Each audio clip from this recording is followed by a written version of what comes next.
سجاد خان ایک بار پھر خیبر teaching hospital کے پیج سے براہ راست. ناظرین، ماہ رمضان برکتوں کا، رحمتوں کا اور مغفرت کا مہینہ ہے. اس رمضان کے مہینے میں ہمیں عطا ہوتا ہے قرب الہی، اس کے علاوہ صبر اور ایثار کا درس بھی ہمیں دیتا ہے. جو ہماری صحت مند طرز زندگی ہے اس کا بھی ہمیں درس دیتی ہے، اس کا بھی ہمیں موقع فراہم کرتی ہے. تو اسی لحاظ سے آج ہم نے ذیابیطیز اور صحت مند رمضان گزارنے کا ایک شو لائیو یہاں پر اس کا ہم نے معمول کیا ہوا ہے. میں بتاتا چلوں کہ جو شوگر کے مریض ہیں ان کے لیے ایک بہت بڑا چیلنج بن جاتا ہے کہ وہ آیا روزہ رکھے یا نہ رکھے، بیچ میں ان کو اگر کچھ اثرات ہوتے ہیں تو وہ کیا کرے. تو being a health care provider, یہ ہماری ذمہ داری بنتی ہے کہ ہم اس فورم سے، سوشل میڈیا سے یہ فائدہ اٹھائیں کہ عوام کو ہم آگاہی فراہم کریں. آج کی اس پروگرام میں ہم نے دو معزز مہمانوں کو یہاں پر دعوت دی ہے اسٹوڈیو میں. ہم چاہتے ہیں کہ وہ آپ سب کے ساتھ بیٹھ جائیں. آپ بھی سوالات کر سکتے ہیں، کوئی سوالات میرے پاس ہے، میں بھی سوالات ضرور کروں گا تاکہ آپ لوگ اس سے مستفید ہو. لازمی نہیں ہے کہ آپ کو شوگر ہو، اللہ کرے آپ کو شوگر نہ ہو، مگر آپ کے آس پڑوس میں، خاندان میں، فرینڈز میں ضرور کوئی ذیابیطیز کا مریض ہوں گے لوگوں کے ذہن میں کچھ سوالات کے رمضان میں کیوں جو ہمارا ڈائجسٹو سسٹم میں تھوڑا بہت ڈسٹرب ہوتا ہے تو اس کو ہم نارمل کرنے کے لیے کیا کریں. تو اس لحاظ سے آپ سوالات کر سکتے ہیں اور آپ ان کو مینشن کر سکتے ہیں، شیئر کر سکتے ہیں. میرے ساتھ پہلے جو مہمان بیٹھے ہوئے ہیں، لیکن ہمارے جو سوشل میڈیا فورم پہ بہت پیش ہیں، بہت زیادہ خدمات ہیں ان کے، بہت زیادہ ایکٹیو ہے. ہمارے پاس بیٹھے ہیں اسسٹنٹ پروفیسر ڈاکٹر سلیمان الہی ملک صاحب. السلام علیکم sir and welcome to the show. وعلیکم السلام، کیسے ہیں سجاد؟ آپ ٹھیک ٹھاک؟ اللہ کا کرم ہے، تھینک یو ویری مچ سر. دوسری جو ہماری مہمان بیٹھی ہے آسما وحید. السلام علیکم میڈم، آپ کو بھی خوش آمدید کہتے ہیں. السلام علیکم. وعلیکم السلام. سلمان الہی صاحب کے بارے میں بتاتا چلوں کہ یہ ہیڈ آف انڈوکرینالوجی ڈویژن ہے Khyber teaching hospital and Khyber medical college, اور یہ جو ایکسپرٹ ہے انڈوکرینالوجسٹ ڈائبٹیز کو دیکھتے ہیں، اوبیسٹی، تھائرائڈ، گروتھ ڈس آرڈرز اور انفرٹیلیٹی کو بھی دیکھتے ہیں. اس کے علاوہ ان کا 13 ایئر پلس ایکسپیرینس ہوا ہے یہاں پہ، اور انٹرنیشنل اینڈ نیشنل لیول کے جو جرنلز ہیں، ریسرچ پیپر انہوں نے کیے ہیں، تقریباً 18 سے زیادہ انہوں نے کیے. دوسری طرف جو ہماری آسما صاحبہ ہے، ان کی میں بتاتا چلوں سینئر نیوٹریشنسٹ ہیں خیبر ٹیچنگ ہاسپٹل میں، اور 16 ایئر سے زیادہ ان کا کلینکل جو ڈائٹیشین ہے ان کا ایکسپیرینس ہے، اور الحمدللہ انہوں نے ایم فل کیا ہے فوڈ اینڈ نیوٹریشن سائنسز میں فرام یونیورسٹی آف پشاور، اور 3 ریسرچ پیپر بھی ماشاءاللہ انہوں نے لکھے ہیں.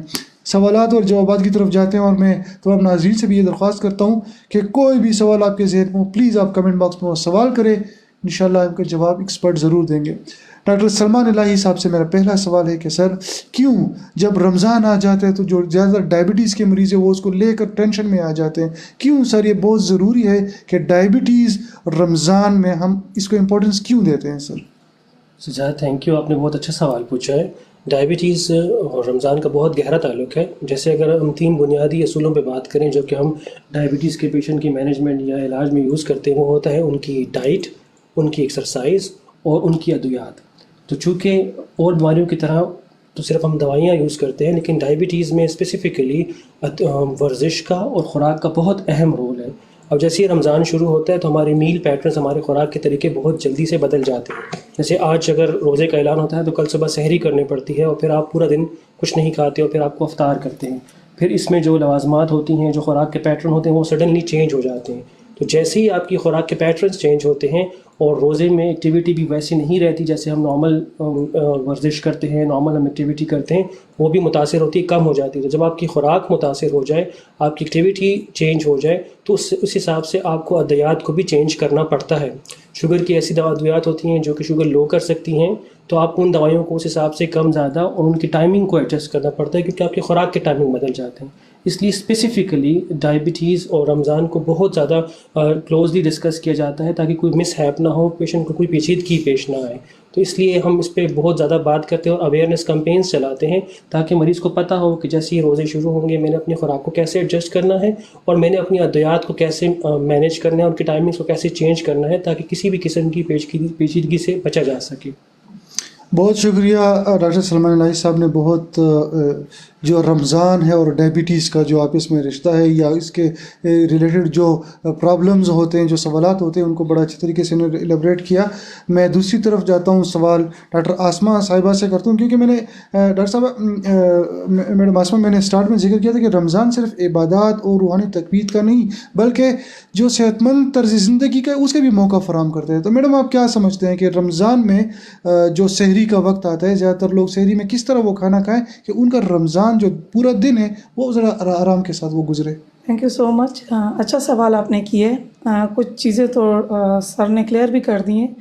اس کے علاوہ یہ ہوتا ہے کہ جیسے سر نے کہا ہے کہ ایک دم آپ کا پیٹرن چینج ہو جاتا ہے, آپ کا جو خوراک کا پیٹرن ہے وہ چینج ہو جاتا ہے. ہم کیا کرتے ہیں کہ ہم ایک دم پیٹرن چینج کر کے اللہ سحری میں زیادہ کھانا ہے, کہیں پورا دن ہم میں بھوک نہ لگ جائے, پھر افطاری میں بھی وہ تلی ہوئی چیزیں اور مختلف ایسی چیزیں کھاتے ہیں جو کہ بعد میں ایسیڈیٹی بھی کر رہی ہوتی ہے اور بوجھ بھی بڑھا رہی ہوتی ہیں. تو ہم سمپل لوگوں کو یہی وہ کرتے ہیں کہ آپ جو یہ جو نارمل بیلنس ڈائٹ ہے, جسے ہم کہتے ہیں کہ جو شوگر, اگر ہم شوگر کے لحاظ سے دیکھتے ہیں تو جو ہم جو بالکل سمپل فوڈ ہوتے ہیں اس کو, اور جو یہ ریفائنڈ فوڈ ہیں اس سے ہمیں پرہیز کرنا چاہیے روزے میں, کیونکہ اسے ایک تو یہ ہوتا ہے کہ پورے دن جو آپ کا روزہ ہوتا ہے اسے پیاس بھی, جتنی بھی شوگری آئٹم ہے اسے پیاس بہت لگتی ہے. تو بہتر یہی ہے کہ ہم جو فریش چیزیں جیسے فائبر ہو گیا, سبزیاں ہو گئی, فروٹس ہو گیا, یہ جب ہم پورے دن میں چاہے وہ سحری میں ہو گیا اور افطاری میں ہو گیا بیلنس طریقے سے ہم اپنے ڈائٹ میں ایڈ کریں گے تو انشاءاللہ رمضان میں ایسے لوگوں کو کوئی یعنی اس کے اثرات مرتب نہیں ہوں گے. ہاں جہاں تک ڈائبیٹک کی بات ہے تو ڈائبیٹک کے لیے ہمیں تھوڑا سا پیٹرن ایسے شفٹ کرنا ہے, جیسے انسولین ہے, سر نے کہا ہے کہ دوائیاں بیلنس کرنی ہے, تو اسی طرح آپ کو ڈائٹ بھی بیلنس کرنی ہے. آپ نے صبح کے وقت ایسا ناشتہ یا ایسی سحری کرنی ہے جو کہ پورے دن میں سلولی انرجی ریلیز کریں, تاکہ وہ جو انسولین ہے وہ بھی اپنے طریقے سے کام کریں. جو ریفائنڈ چیزیں ہیں وہ جلدی سے ڈائجسٹ ہو جاتی ہیں, اس کے بعد پھر بھوک بھی لگتی ہے, شوگر ڈاؤن ہونا بھی سٹارٹ ہو جاتا ہے, اور مختلف جو پورے دن کی ڈی ہائیڈریشن ہے وہ چیزیں بھی ہوتی ہیں. تو لازمی ہے کہ ہم اپنے جو ڈائٹ ہے, چاہے یہ ڈائبیٹک ہے جو ڈائبیٹک نہیں ہے, دونوں کے لیے ہوتا ہے کہ آپ پراپر جو 4 بیسک فوڈ گروپ جو اللہ نے بنائے ہوئے ہیں یہ ایک بیلنس طریقے سے آپ لوگ اپنے ڈائٹ میں ایڈ کریں. جی بالکل صحیح فرمایا آپ نے. عموماً یہ لوگ سمجھتے ہیں کہ یہ پورا دن میں نے روزہ رکھنا ہے تو کیوں نہ, اب سحری کا ٹائم ہے اور اذان ہونے والے تو بس وہ دھڑا دھڑ کھاتا ہے, وہ اسٹور کرنے کی کوشش کرتا ہے, لیکن ایسا کچھ نہیں ہے. اور ڈاکٹر صاحب بتائیں ہمیں کہ جو ذیابیطیز کے پیشنٹ ہو, کس لیول کے پیشنٹ ہو, ٹائپ 1, ٹائپ 2, ٹائپ 3 یا وٹ اس میں ٹائپ ہے, کہ وہ روزہ نہ رکھے, اور کیا جو ڈائبٹیز کو جن کو ہو وہ روزہ نہ رکھے تو کوئی ایشو تو نہیں ہوگا؟ سجاتی بہت زیادہ امپورٹنٹ کویسچن ہے, اور اس میں کہوں کہ یہ ہمارا ایک دینی فریضہ ہے, اور ہم پر بھی یہ فرض ہوتا ہے کہ ہم اتنی ایجوکیشن حاصل کریں اور ہم مریض کو صحیح طرح مشورہ دے سکیں. دونوں طرف, جن لوگوں کو روزہ نہیں رکھنا چاہیے ان کو بھی پراپر ہدایت دے سکیں کہ وہ روزہ نہیں رکھ سکتے یا ان کے لیے روزہ رکھنا خطرناک ثابت ہو سکتا ہے. اور دوسری طرف ایسے مریض بھی ہیں جن کو روزہ رکھنا چاہیے اور وہ سمجھتے ہیں کہ شوگر کی وجہ سے روزہ نہیں رکھنا, اور ہم ان کو اس بات پر ایجوکیٹ کریں کہ نہیں, ان کی شوگر کی اتنی انٹینسٹی نہیں ہے, وہ اتنے بیمار نہیں ہیں کہ وہ یہ فرض عبادت چھوڑیں. تو یہ بہت نازک سا مسئلہ ہے, اور اس کو اسی طریقے سے ایڈریس کرنا ہوتا ہے کہ آپ کے پاس فل نالج ہو اور آپ پیشنٹ کو اچھے سے گائیڈ کر سکیں. اچھا, اس میں وہ لوگ ہوتے ہیں جن کا شوگر کو بہت عرصہ گزر چکا ہو, یا ان میں کوئی پیچیدگی ڈیولپ ہو جائے, جیسے ان کی خدا نخواستہ گردے کمزور ہیں, یا ان کی آنکھیں کمزور ہو گئی ہیں, یا ان کے پیروں میں زخم ہیں, تو ایسے مریضوں کے لیے روزہ رکھنا تھوڑا سا ڈینجرس ہو جاتا ہے. اچھا, یہ بات بھی ہم ایسے ڈائریکٹلی نہیں بولتے, اس کے اوپر IDF رمضان جو کہ انٹرنیشنل ڈائبٹیز فیڈریشن ہے, ان کا ڈائبٹیز اینڈ رمضان کا اپنا ایک چیپٹر ہے, جنہوں نے ایک گائیڈ لائنس جو ہے متعارف کرائی, جو کہ 2021 میں پبلش ہوئی تھی, اور میں چاہوں گا کہ وہ آپ گائیڈ لائنس کا وہ شیئر بھی کر دیں. اس میں کیلکولیٹر دیا ہے, تو وہ آپ کی ہر چیز کو بڑے کلوزلی آپ اس میں کیلکولیٹ کرتے ہیں کہ کون سی ڈائبٹیز ہے, کتنے سال سے ڈائبٹیز ہے, اور اس میں آپ کی گردے کیسے ہیں, شوگر اویئرنیس کیسی ہے, میڈیسن کون سی یوز کرتے ہیں. ان سب چیزوں کو کیلکولیٹ کرنے کے بعد ہم فیصلہ کرتے ہیں کہ ایسے مریض کے لیے روزہ رکھنا سیف ہے یا اس کے لیے روزہ رکھنا انسرٹن کا مطلب یہ ہے کہ وہ رکھ کے کوشش کر لیں, اگر ٹھیک رہتے ہیں تو رکھ سکتے ہیں, اگر ان کی طبیعت خراب ہوتی ہے تو وہ چھوڑ سکتے ہیں. اور پھر ایسے مریض جن کے لیے روزہ رکھنا سیف نہیں ہے, جو ان سیف ہوتا ہے, تو ہم ان کو بتا دیتے ہیں کہ آپ کے لیے روزہ رکھنا سیف نہیں ہے.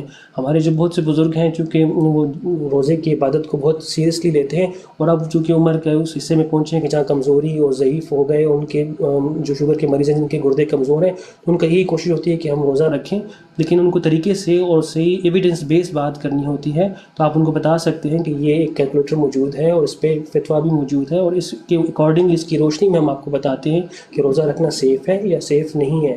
تو یہ بہت ضروری، اور میں چاہوں گا کہ ہمارے جو ڈاکٹرز ہیں، جو ہمارے اور کولیگس ہیں، وہ بھی اس کیلکولیٹر کو پڑھیں اور مریضوں پہ اپلائی کریں، تاکہ کوئی بات بھی خیال سے اندازے سے نہیں، پراپر ایک ایویڈنس بیسڈ ہونی چاہیے. جی بالکل، میں بتاتا چلوں کہ سر نے جس کیلکولیٹر کی بات کی، جو گائیڈ لائنس کی بات کی ہے، وہ اسی لائیو شو ویڈیو کے کمنٹ باکس میں وہ کیلکولیٹر وہ ہم نے ابھی شیئر کیے ہیں. آپ وہاں سے بھی وہ کیلکولیٹر اٹھا سکتے ہیں اور آپ اس سے مستفید ہو سکتے ہیں. مزید اگر کوئی سوال ہو تو آپ کمنٹ باکس میں کر سکتے ہیں. رمضان اور ڈائبٹیز کے حوالے سے آج کا ہمارا شو ہے. ہمیں ایک کمنٹ بھی آیا ہوا ہے. میڈم آپ کے لیے ایک سوال آیا ہے کہ فیت اللہ مروت صاحب سوال پوچھ رہے ہیں کہ سحری میں عموماً لوگوں کو بھوک نہیں لگتی، تو کیا آپ ایسا سجیسٹ کر سکتے ہیں کہ وہ تھوڑا بہت اگر کھائے تو وہ ہیلدی ہو کہ پورے دن اسے صحیح گزرے؟ تھینک یو سو مچ. یہ بڑا اچھا کویشچن کیا ہے انہوں نے، یہ میں سمجھانا بھی چاہ رہی تھی. ہم کیا کرتے ہیں یوزلی، ہم افطاری بہت ہیوی کرتے ہیں اور سحری ہم لائٹ کرتے ہیں. آپ کو پورا دن، کچھ ہمارے لوگوں کا میجورٹی، ساروں کی بات نہیں کری، میجورٹی ایسے ہوتے ہیں کہ پورا دن سوتے ہیں اور پوری رات جاگتے ہیں، سحری تک جاگ رہے ہوتے ہیں. تو جنہوں نے پوری رات تھوڑا تھوڑا کر کے کھایا ہوگا، وہ ظاہری بات ہے کہ سحری میں نہیں کھا سکتے. جہاں پہ وہ سحری پھر ہلکی کرتے ہیں، وہ پورا دن سوئے ہوتے ہیں. حالانکہ اسلام میں جو روزے کا کانسیپٹ ہے، وہ روزہ رکھ کے سونا نہیں ہے. آپ نے اپنے جو معمول کے کام ہیں وہ کرتے رہنا ہے. تو جو ہم ریکمینڈ کرتے ہیں، ہم یہ کہتے ہیں کہ آپ جو افطاری کرتے ہیں وہ لائٹ طریقے سے کھائیں. ہم کیا کرتے ہیں کہ ہم فرائیڈ آئٹم جلدی جلدی کھا لیتے ہیں، پھر کچھ دیر بعد کچھ کھانا کھاتے ہیں، پھر اس کے بعد کچھ، یعنی پوری رات کچھ نہ کچھ، پھر فروٹ وغیرہ چلتا ہے سب کچھ. تو میرا یہ ہے کہ آپ افطاری میں بیلنس کھائیں، اتنا کھائیں کہ آپ رات کو جب سوئیں تو آپ پہ بوجھ نہ بنے وہ خوراک. اور پوری رات جب وہ بوجھ بنی ہوتی ہے، جب سحری کا وقت آتا ہے تو نہ اٹھا جاتا ہے، بوجھل پن ہوتا ہے اور اس میں انسان پھر زیادہ کھا نہیں سکتا. تو بہتر یہی ہے کہ آپ ڈینس فارم والی کیلریز لیں. ڈینس فارم مطلب کہ جس میں کم مقدار میں طاقت زیادہ ہو. تو ایسی جیسے کھجور کا ملک شیک ہو گیا، کچھ ایسے آئٹم لیں تاکہ آپ جب تھوڑی مقدار میں بھی لیں لیکن آپ کے پورے دن میں آپ کی جو انرجی ہے وہ اس کو بیلنس کرتا رہے. پورے دن میں آپ کام کرنے کی جو صلاحیت ہے وہ افیکٹ نہ ہو. تو بہتر اسی میں ہی ہے کہ بیلنس طریقے سے کھائیں. ہم افطاری اور سحری کو بالکل امبیلنس طریقے سے لے جا رہے ہوتے ہیں. جی بالکل. فیض صاحب، ہوپ فلی آپ کو سوال کا جواب مل چکا ہوگا، اور اپنے مہمان سے میں درخواست کرتا ہوں کہ سر یا میڈم بیچ میں کوئی ذہن میں سوال آتے ہیں ایک دوسرے کے ساتھ تو وہ ڈسکس ہم کر سکتے ہیں. اور بتا دیں کہ کھجور کا شیک جو ہے نان ڈائبیٹکس کے لیے. جی سر. نہیں، اس بندے نے ڈائبیٹک کے بغیر پوچھا تھا، اس لیے میں نے بولا. سر آپ ڈائبیٹک پوائنٹ آف سے اگر جواب دینا چاہتے ہیں تو میڈم نے جو بتایا ہے آنسر دیا ہے نا، وہ نان ڈائبیٹکس کے لیے دیا. ٹھیک ہے، وہ اس بندے کے لیے. جی سوال ان کے لیے تھا. سوال کا جواب انہوں نے دیا تو وہ مسٹر کفایت کے لیے دیا، تو وہ نان ڈائبیٹکس کے لیے. تو وہ کھجور کا شیک لے سکتے ہیں. ڈائبٹیز والے مریض کھجور کا شیک سحری میں نہیں لے سکتے. ایپل کا لے سکتے ہیں جس میں فائبر کی مقدار زیادہ ہو، اس طریقے سے لے سکتے ہیں، لیکن اس میں بھی آپ چینی کا استعمال جو ہوگا وہ ذرا نہیں کریں گے. آپ شہد کا تھوڑا سا اپنے ٹیسٹ کے مطابق کر سکتے ہیں، تھوڑا سا، وہ بھی زیادہ. جی بالکل. آج کا جو ہمارا یہ پروگرام ہے، یہ شو ہے، یہ ڈائبٹیز اور صحت مند زندگی کے حوالے سے. لیکن میں یہ بتاتا چلوں کہ کوئی ڈائبٹیز ریلیٹڈ سوال ہو بالکل آپ کر سکتے ہیں. ہم نارمل جو چیزیں وہ بھی ہم اس میں ڈسکس ضرور کریں گے. سر، اب جس کو ڈائبٹیز ہو گئے، لازم بات ہے وہ میڈیکیشن تو نہیں چھوڑ سکتے، انسولین نہیں چھوڑ سکتے. آپ ادویات کے بارے میں کیا کہتے ہیں کہ رمضان کے مہینے میں ادویات کو وہ کس طرح تقسیم کریں؟ تھینک یو سو مچ سجاد. یہ بڑا امپورٹنٹ کویشچن ہے، ٹیکنیکل کویشچن ہے. بیسیکلی جب ہم شوگر کی دوائیاں ایڈوائز کرتے ہیں تو جو زیادہ رجحان ہوتا ہے وہ صبح کے ٹائم ہم زیادہ جو ہے وہ طاقتور دوائیاں یوز کرتے ہیں، کیونکہ ہمارے ذہن میں یہ ہوتا ہے کہ صبح کا ناشتہ ہے، پھر 11 بجے کوئی اسنیک لیتے ہیں، پھر 1 بجے کوئی کھانا کھاتے ہیں، پھر شام کو کچھ چائے پیتے ہیں. تو صبح کے ٹائم جو گولیاں ہوتی ہیں یا جو انسولین کی مقدار ہوتی ہے وہ عموماً زیادہ ہوتی ہے ایز کمپیئر ٹو جو ہم رات کے ٹائم ڈوز دیتے ہیں، وہ نارملی کم ہوتا ہے، کیونکہ رات کو صرف ایک ڈنر کرنا ہوتا ہے، رات کا کھانا کھانا ہوتا ہے، اس کے بعد اکثر لوگ سو جاتے ہیں، کوئی اور کھانا نہیں کھانا ہوتا صبح ناشتے تک. لیکن رمضان میں اس کے برعکس رجحان ہوتا ہے. رمضان میں ہم لوگوں کا رجحان زیادہ ہوتا ہے کیونکہ افطاری کے وقت زیادہ کھاتے ہیں اور افطاری کے بعد بھی زیادہ لوگ کھاتے رہتے ہیں. چیزیں سامنے آتی ہیں تو لوگ چلتا رہتا ہے، کیونکہ ہمارا کسٹم ہے، یہ ہمارا رواج ہے. تو اس میں بھی ہوتا ہے کہ دوائیوں کی جو زیادہ طاقتور دوائیاں ہوتی ہیں جو یا انسولین کی زیادہ مقدار ہوتی ہے وہ افطار کے ٹائم پہ سوئچ ہو جاتی ہے، اور چونکہ سحور یا سحری کے ٹائم پہ کم خوراک ہوتی ہے اور اس کے بعد کچھ کھاتے ہی نہیں ہیں جتنا ٹائم روزہ ہوتا ہے، بعض جگہ پہ 16 گھنٹے 14 گھنٹے 18 گھنٹے، تو اس ٹائم پہ دوائیوں کی مقدار کم ہو جاتی ہے اور عموماً انسولین کی مقدار بھی کم کر دیتے ہیں، اور کوشش یہ کرتے ہیں کہ وہ دوائیاں یوز کریں جو کہ شوگر لو نہ کر سکیں، ہائپوگلائسیمیا نہ کر سکیں، کیونکہ ہمیں پتہ ہوتا ہے کہ مریض نے روزہ رکھا ہوتا ہے، وہ چل پھر بھی رہا ہوتا ہے، کام کر رہا ہوتا ہے، تو اس کے شوگر لو ہونے کا خطرہ ہوتا ہے، تو اس کا روزہ توڑنا پڑ سکتا ہے اس کو۔ تو ہم کوشش یہ کرتے ہیں کہ جو زیادہ طاقتور یا زیادہ مقدار والی انسولین ہے وہ ہم افطار کے ٹائم رکھتے ہیں، اور کم طاقتور دوائیاں اور کم مقدار انسولین جو ہے وہ ہم سحور یا سحری کے ٹائم رکھتے ہیں۔ جی بالکل میڈم، زیادہ تر رمضان میں ایک ہوتا ہے کہ معدے کی تیزابیت ہوتی ہے انسان کو، صبح کے وقت ہو یا کیا ہے اس کا سلوشن کہ وہ تیزابیت نہ ہو اور وہ نارمل ہو؟ بس کوشش یہ کرنی چاہیے، کیونکہ ہم نے تلی ہوئی چیزیں اور فرائیڈ آئٹم اور چٹپٹی چیزوں کو بالکل رمضان کے ساتھ منسلک کر دیے، تو کوشش یہ ہونی چاہیے کہ آپ جو کھانا بھی کھا رہے ہیں، کوئی منع نہیں کرتا، بے شک رمضان میں جو افطاری ہے یہ ایک بلیسنگ ہوتی ہے مسلمانوں کے لیے کہ جب روزہ ٹوٹتا ہے تو وہ چاہتے ہیں کہ کچھ ایسا کھایا جائے۔ کوشش یہ کرنی چاہیے کہ ایسی خوراک لیں جس میں مسالے کی مقدار کم ہو، اور اس کے علاوہ جو آئل ہو گیا، گریسی چیزیں ہوں گی، اس چیز سے تھوڑا سا پرہیز کرنا چاہیے۔ باقی تو اللہ کی ساری نعمتیں، آپ ہر چیز آرام سے، اور ڈائبیٹک پیشنٹ کے لیے بس صرف میں بیچ میں ایک چیز ایڈ کرنے چاہوں گی کہ زیادہ تر لوگ کیونکہ اب تو تھوڑا سا ذرا سیزن بدل گیا، گرمی سے ذرا سوئچ ہو گئے ہیں، مشروبات تھوڑا سا ذرا بیلنس ہو جائیں گے، لیکن کوشش یہ کرنی چاہیے کہ جو شربت اور مشروبات جو ہم کینڈ یوز کرتے ہیں وہ نہیں کرنی چاہیے۔ اگر تھوڑا بہت ہے بھی تو فریش ہوں، لیکن اس سے بہتر یہی ہے کہ آپ فروٹ کے فارم میں، فروٹ چاٹ ہو گیا، جتنا بھی ہو گیا، اور جتنے بھی اسپیشلی جو یہ سالٹ والی جو چیزیں ہوتی ہیں جس میں سالٹ یوز ہوا ہوتا ہے، یہ ایسی چیز ہے کہ یہ تھرسٹ کو انکریز کرتی ہیں، اس کو اگر بیلنس کر لیں تو آئی تھنک سو کہ روزہ انشاءاللہ۔ جی ڈاکٹر صاحب، ایک سوال آیا ہوا ہے اور ابھی اس سے ریسنٹلی آپ نے ان کا جواب دے بھی دیا ہے، لیکن میں سوال دوہرا دیتا ہوں۔ فراز وحید صاحب پوچھ رہے ہیں، if taking insulin or in TDS, how should the dose be adjusted if someone is fasting؟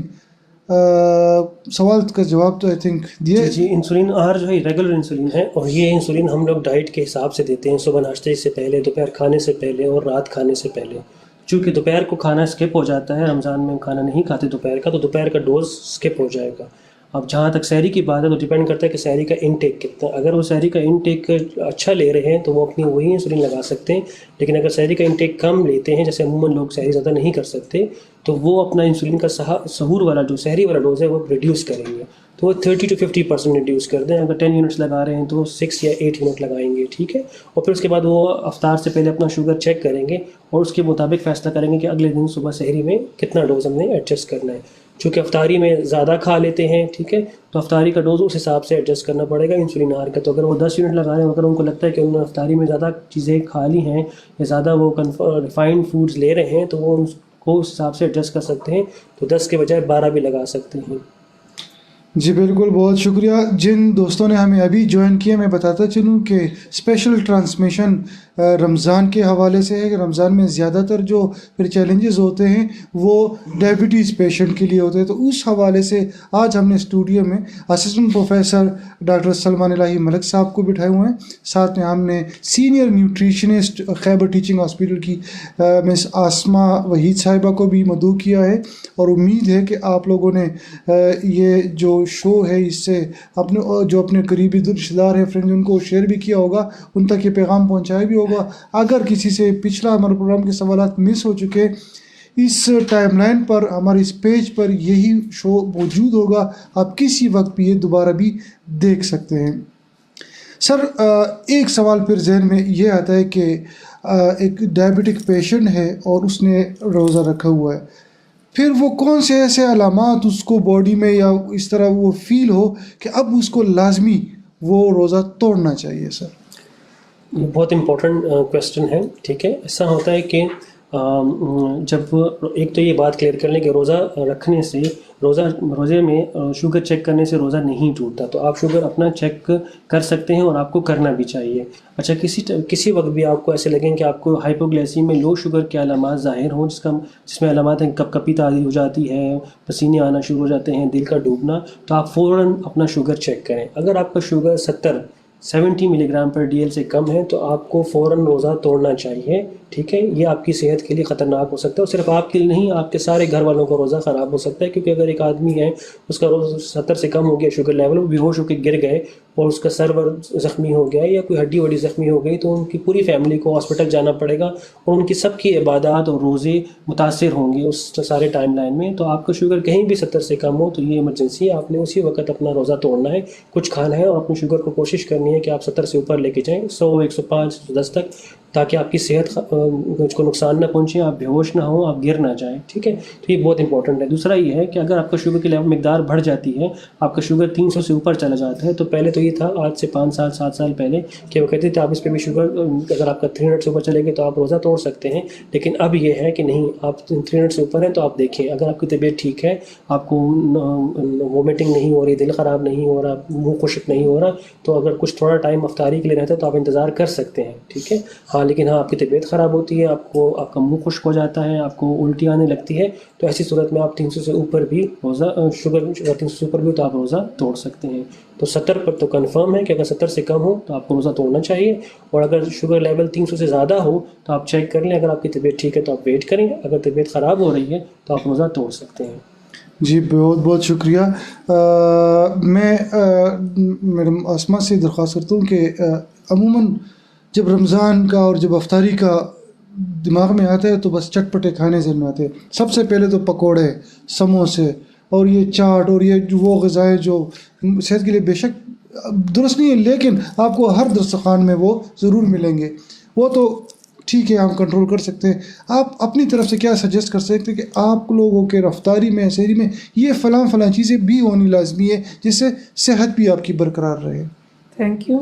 جیسے میں نے پہلے بتایا کہ اللہ نے صرف فرائیڈ آئٹم اور ایسی چیزیں نہیں رکھی ہوئی کہ ہم کہیں کہ یہ چیزیں کھائیں گے تو ہماری افطاری ہوگی. بیسیکلی جو نیوٹریشن سائنس کہتی ہے، وہ آپ اپنے جو ڈائٹ کو ہے وہ جو فوڈ گروپس ہے اس میں ڈیوائڈ کیا ہوا ہے، جو بیسیکلی 4 بیسک فوڈ گروپس ہے، جس میں ہم کہتے ہیں ملک اینڈ ملک پروڈکٹ ہو گیا، میٹ اینڈ میٹ پروڈکٹ ہو گیا، لیگیومس اینڈ گرینز ہو گیا، اور تیسرا ویجیٹیبل اینڈ فروٹس ہو گیا. تو آپ نے یہ ساری چیزیں پورے دن، چاہے وہ سحری ہے چاہے وہ افطاری ہے، اس میں بیلنس طریقے سے بنانا ہے. اب یہ ہر علاقے کا اپنا کلچر ہے. کوئی فروٹس کو چاٹ کے فارم میں کھاتا ہے، کوئی سیلڈ کے فارم میں بنا دیتا ہے، کوئی سبزی بناتا ہے تو گوشت بیچ میں ہی مکس کر لیتا ہے، کوئی الگ سے بھون کے بناتا ہے. لیکن ذہن میں یہ رکھنا چاہیے کہ آپ نے پورے دن میں یہ 4 بیسک فوڈ گروپس کے جو آئٹم ہیں یہ ایڈ کیے ہوں. تو اسی لحاظ سے جو لوگ اسپیشلی جو ڈائبیٹک میں جو ہیلدی لوگ ہیں، جن کا ویٹ زیادہ ہے، اگر وہ یہ 4 بیسک فوڈ گروپس، یعنی ہم زیادہ تر کیا کرتے ہیں کہ ہم ایک ہی فوڈ گروپ کے پیچھے پڑ جاتے ہیں. اگر گوشت کی چیز کھانی ہے تو بس سارا دن گوشت اور پروٹین کے پیچھے ہی پڑے رہیں گے. ہمیں صرف یہ نہیں کرنا، ہمیں دودھ کا آئٹم بھی کرنا ہے. اگر کوئی دودھ نہیں پی سکتا، دہی کے فارم میں آ جائے گا، کھیر کے فارم میں آ جائے گا.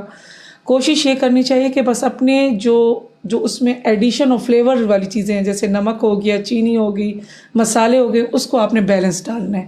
اور یہ 4 بیسک فوڈ گروپس ڈالنے. تو میرے خیال میں آپ اس میں اسی رمضان میں ایز اے ویٹ کو جو کم کرنے کے لیے بھی آپ یوز کر سکتے ہیں. لیکن یہ ڈیپینڈ آپ پہ کرتا ہے کہ آپ کتنے فرائی آئٹم لے رہے ہیں یا کتنا ہیلدی سائڈ کی خوراک لے رہے ہیں. بالکل جی. اور ہیلدی خوراک کے ساتھ ساتھ پھر ورزش بھی بہت ضروری ہوتا ہے. میں ڈاکٹر سمن علی سے پوچھتا ہوں کہ سر جو ڈائبٹی کے پیشنٹ ہیں، عموماً میں نے آپ کو سنا ہے کہ آپ ان کو ورزش کی طرف بہت راغب کرتے ہیں. تب رمضان میں سر آپ ورزش کی ٹائمنگ تھوڑا سا وہ کر سکتے ہیں ہمارے ناظرین کے ساتھ کہ کس ٹائم ورزش کرنا چاہیے؟ بہت امپورٹنٹ کویشچن ہے ورزش کا. چونکہ ہم کہتے ہیں تو رمضان میں ہوتا ہے کہ روزے کی حالت میں ورزش زیادہ نہیں کرواتے، کیونکہ آپ نے گولیاں لی ہوتی ہیں اور آپ خوراک نہیں کر سکتے. تو زیادہ ورزش کرنے سے آپ کا شوگر کے لو ہونے کا خطرہ ہوتا ہے.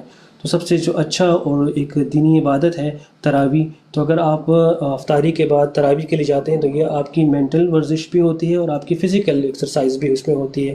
آپ کو دلی سکون بھی ملتا ہے اور آپ کی جو شوگر لیول ہے اس کو بھی کنٹرول کرنے میں ہیلپ کرتا ہے. تو سب سے جو امپورٹنٹ چیز ہے، اگر آپ جا سکتے ہیں تو آپ تراویح کے لیے ضرور جائیں اور تراویح اپنی ادا کریں. تو وہ آپ کی ایک ورزش ہے. اور اس کے علاوہ آپ اگر ایک آدھا گھنٹہ واک کر سکتے ہیں تو آپ افطار کے بعد یا رات کھانے کے بعد ضرور واک کریں تاکہ آپ کا کھانا ڈائجسٹ ہو جائے. اگر واک کا ٹائم نہیں ملتا کیونکہ تراویح آ جاتی ہے تو تراویح بذات خود ایک اچھی ورزش ہے اور وہ آپ کے کھانا ہضم کرنے میں اور معدہ خالی کرنے میں بڑی ہیلپ کرتی ہے. ہاں، پھر یہ نہیں ہے کہ آپ افطار تراویح کے بعد آ کے پھر سے کھانا کھائیں کیونکہ وہ پھر آپ کو ہضم کرنے کے لیے الگ سے واک کرنا پڑے گی. جی تھینک یو ویری مچ. سوال ہمیں آیا ہے، اسد اللہ صاحب کا سوال ہے. انہوں نے پہلے تو حمزہ الہی صاحب اپریشیٹ کر رہے ہیں، thank you very much. Asadullah صاحب پوچھ رہے ہیں کہ please define type 1 and type 2 diabetes and ATS precautions and Ramzan for type 1 and type 2 diabetes. جی سر. ٹائپ 1 ڈائبٹیز یہ تھوڑا سا ٹیکنیکل چیز بات ہے، مطلب لے مین کو نہیں سمجھ آئے گی. آسان لفظوں میں یہ ہے کہ ٹائپ 1 ہم شوگر اس کو کہتے ہیں کہ جو ایک تو ینگ ایج میں ہوتی ہے اور وہ بچے یا وہ جوان بچے جو ہیں انسولین پہ جاتے ہیں، ان کا گولیوں سے علاج نہیں ہوتا. ٹھیک ہے. اور ٹائپ 2 وہ ڈائبٹیز ہوتی ہے کہ جو عموماً لیٹر لائف میں شروع ہوتی ہے. اب چونکہ ٹرانزیشن آ گئی، انوائرمنٹل چینجز آ گئی، اوبیسٹی آ گئی ہے تو یہ چیزیں اب ینگ ایج میں بھی ملتی ہیں. لیکن ایک جو جنرل پرسیپشن ہے وہ یہ ہے کہ وہ تھوڑا سے اولڈر ایج کے لوگ ہوتے ہیں اور ان میں ہم سٹارٹ کرتے ہیں میڈیسن سے. ان میں اپنی انسولین ہوتی ہے لیکن ہم ان کو جو ہے ہیلپ کرنے کے لیے، ان کو کور کرنے کی، شوگر کنٹرول کرنے کے لیے ہم میڈیسن یوز کرتے ہیں. تو سب سے جو بنیادی ڈفرینس ہے وہ یہی ہے کہ ٹائپ 1 کا علاج گولیوں سے نہیں ہوتا، انسولین سے ہوتا ہے. اور ٹائپ 2 کا انیشیل علاج جو ہے وہ گولیوں سے ہوتا ہے، بعد میں لیٹر آن 10-15 سال کے بعد پھر انسولین ایڈ ہو جاتی ہے. پریکاشنز یہی ہیں کہ چونکہ ٹائپ 1 انسولینس پہ ہوتے ہیں تو ان کو بڑا کلوزلی مانیٹر کرنا پڑتا ہے کہ ان کا شوگر لیول لو نہ ہو جائے.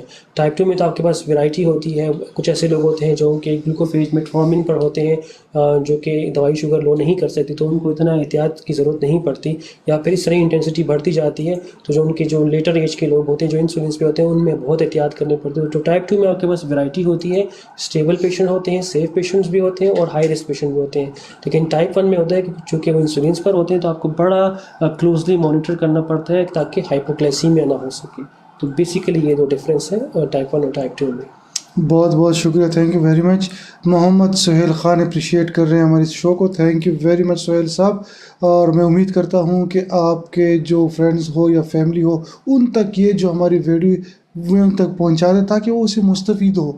ابھی جنہوں نے جوائن کیا میں بتاتا چلوں کہ یہ اینڈ ہونے کے بعد، یہ لائیو سیشن اینڈ ہونے کے بعد یہ ہمارے ٹائم لائن پر موجود ہوگا. آپ اس وقت بالکل دیکھ بھی سکتے ہیں اور شیئر بھی کر سکتے ہیں. آخر میں میڈم درخواست کروں گا کہ ویسے تو پورا شو پوری باتیں آپ کی میسیج ہی پیغام تھا، مگر آخر میں اگر اپنے آپ سے کچھ ایڈ کرنا چاہتے ہیں، ناظرین کے لیے کچھ پیغام آپ دینا چاہتے ہیں تو پلیز. تھینک یو سو مچ. بس میرا پیغام تو یہ ہے، ہیلدی کھائیں، ہیلدی رہیں. جب بندہ ہیلدی تو پھر معاشرہ ہیلدی. بالکل بالکل، بندہ ہے بھی ہیلدی تو معاشرہ بھی ہیلدی. جی ڈاکٹر صاحب آپ کیا فرمائیں گے؟ میں اپنے کولیگس، اپنے ڈاکٹر بھائیوں سے یہ کہوں گا کہ آپ ضرور یہ گائیڈ لائنس دیکھیں، کیلکولیٹر دیکھیں اور اپنے مریض کو جب بھی مشورہ دیں تو وہ ایویڈنس بیسڈ ہو اور اس کی بہتری کے لیے ہو. اور مریض کو بھی اس بات میں اپنے ساتھ شامل کریں گے، ان کو آپ سمجھائیں گے یہ باتیں. تو جتنی اچھی آپ کاؤنسلنگ کریں گے تو مریض اتنا آپ کے ساتھ آن بورڈ رہے گا. تو اگر آپ گائیڈ لائنس دکھا کے اور پراپر طریقے سے ڈسکس کریں گے تو اس میں مریض کو بہت فائدہ ہوگا اور وہ آپ کی ہدایت پہ اسٹک بھی رہے گا. تو چاہے وہ ہدایت روزہ رکھنے کے متعلق ہو یا روزہ نہ رکھنے کے متعلق ہو، دونوں باتوں کو آپ جسٹیفائی کر سکیں. اور عام عوام کے لیے یہ ہے کہ آپ اپنی صحت کا خیال رکھیں، اپنی دوائیوں کو ٹائم سے لیں اور ضرور ڈاکٹر سے رجوع کریں جب آپ کو کسی بات کی سمجھ نہ آئے. اور یہ جو باہر لے مین کی باتیں ہوتی ہیں جو آپ لوگ آپس میں باتیں کرتے ہیں، کسی نان ڈاکٹر کی بات کو اتنا اس طریقے سے مت لیں جب تک آپ اس کی تحقیق نہ کر لیں. اور تحقیق کے لیے آپ ضرور ڈاکٹر سے رجوع کریں تاکہ آپ کو پتہ لگ جائے کہ جو بات آپ نے سنی ہے وہ ٹھیک ہے یا نہیں ہے. شکریہ. بہت بہت شکریہ. میں دونوں مہمانوں کا بہت شکر گزار ہوں کہ انہوں نے ٹائم نکالا اور عوام کو بہت مفید باتوں سے آگاہ کیا. بتاتا چلوں کہ خیبر ٹیچنگ ہاسپیٹل میں جب رمضان کے مہینے میں آپ OPD تشریف لائیں گے تو پیر سے لے کر جمعے تک آپ کو ٹائمنگ ملیں گے صبح 8 بجے سے دوپہر 2 بجے تک. پھر فرائیڈے کو صبح 8 بجے سے 12:30 تک. اس کے علاوہ جو IBP جو ہمارے سروسز ہیں الحمدللہ وہ بھی بحال ہوں گے منڈے ٹو فرائیڈے. وہ آپ 2 بجے سے دوپہر 2 بجے سے آنورڈ 6 بجے تک آپ IBP بھی تشریف لا سکتے ہیں. اس کے علاوہ جو خیبر ٹیچنگ ہاسپیٹل ایک پبلک سیکٹر ہاسپیٹل ہے, ایمرجنسی سروسز 24/7 اینی ٹائم یہاں پر تمام تر سروسز اویلیبل ہوں گے. اس پروگرام کو ہم وائنڈ اپ کرتے ہیں. انشاءاللہ نیکسٹ پروگرام میں ضرور ایک نئے ٹاپک کے ساتھ نئے چہروں کے ساتھ آپ لوگوں کی خدمت میں حاضر ہوں گے. تب تک کے لیے اجازت دیجیے گا. میں اپنے ٹیم وقاص منیر اور علم زیب کی جانب سے بھی آپ سب کا شکر گزار اور شکریہ ادا کرتا ہوں. تھینک یو سو مچ. فی امان اللہ. السلام علیکم.